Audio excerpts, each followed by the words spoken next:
Johnny. How'd you go with the high country without me, matey? Well, it wasn't the same without you, but no, it was a really, really good trip. Thoroughly enjoyed the Glenaire, and the Ranger with its new mods did a really, really good job. Awesome. So, what was the best part of the trip?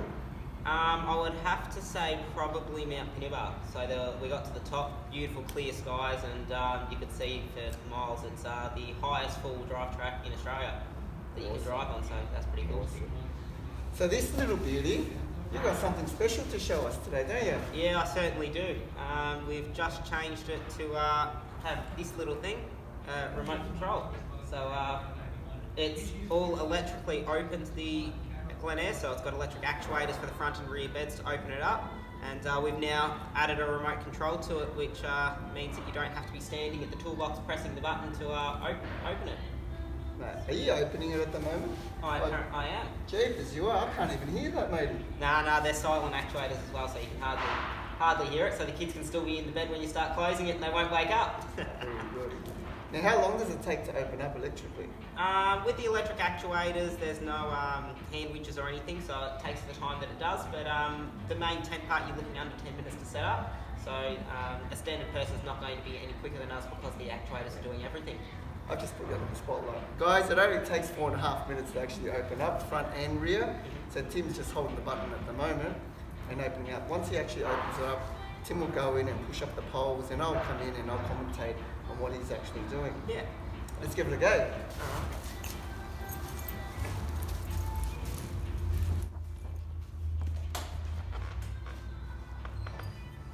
So on the Glenaire, there is also a control panel on the other side of the toolbox that you can actually push the buttons to activate it to go up and down. Tim's now opened up the front. Now he's going for the rear. So as you're opening it, you should walk around, check to make sure nothing's caught. And you can see it's very, very quiet there. Another great feature is the fact that the rear tyres can stay in place when you're opening it, so there's no need to drop the beds down or drop the tyres down or move the tyres at all.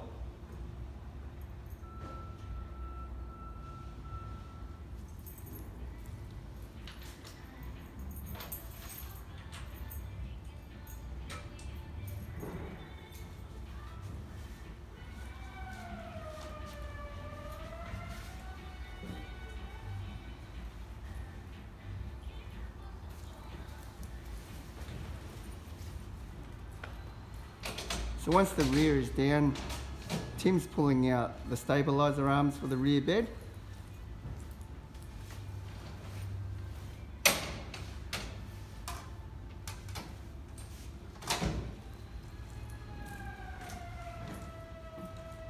As Tim's gone in, he's working on the front bed, which are the big U-poles inside. He pushes them out and up.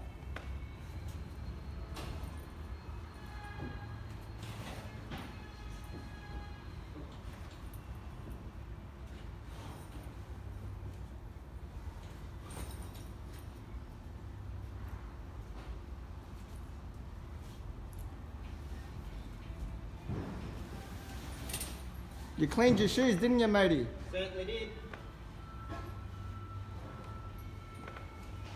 So putting that U-pole for the rear bed. Now Tim's going to climb into the rear and push up the U-poles there as well.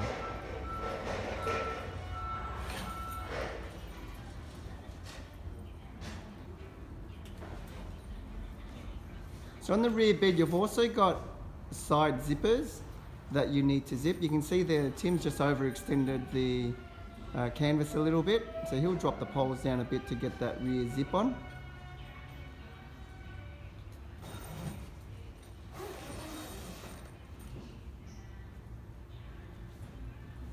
So the front and rears are done now. Tim's going to work on the middle section now.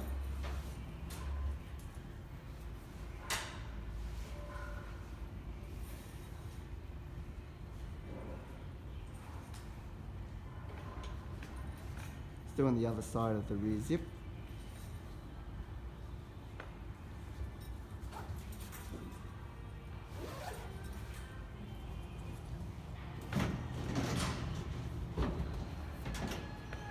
So the poles he's grabbing out are 2 spreader bars. Clips them into the middle section there.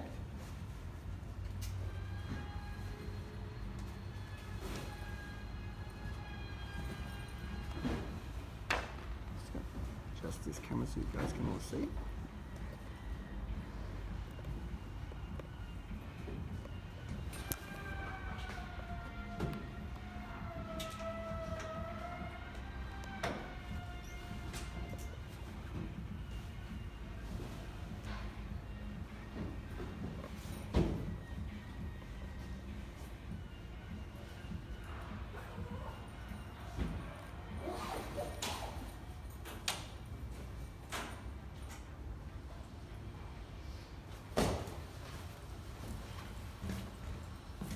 So Tim's just walking around now and just pulling the skirt out over the trailer, just to make sure if you get a bit of rain, you don't get any water coming into the trailer.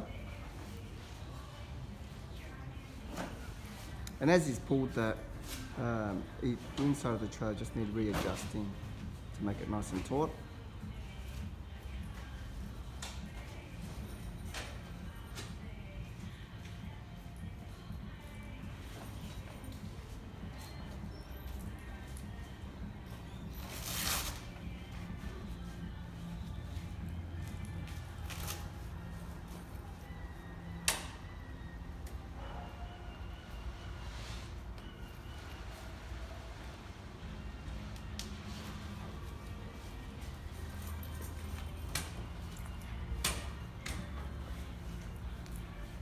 And the front bed, Tim will jump inside and push up that front U-pole up, just to make it nice and square.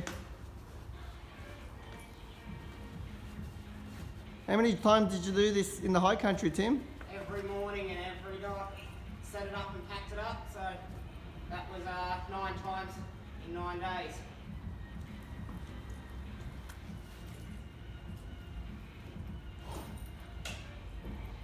So there you have it. It's about a 6-minute setup, folks. Nice and easy. Tim and I are small people. There's not a lot of effort that goes into opening up the Glenaire for an overnight stay. You've seen the previous video where we've set up the annex. Thanks, Tim.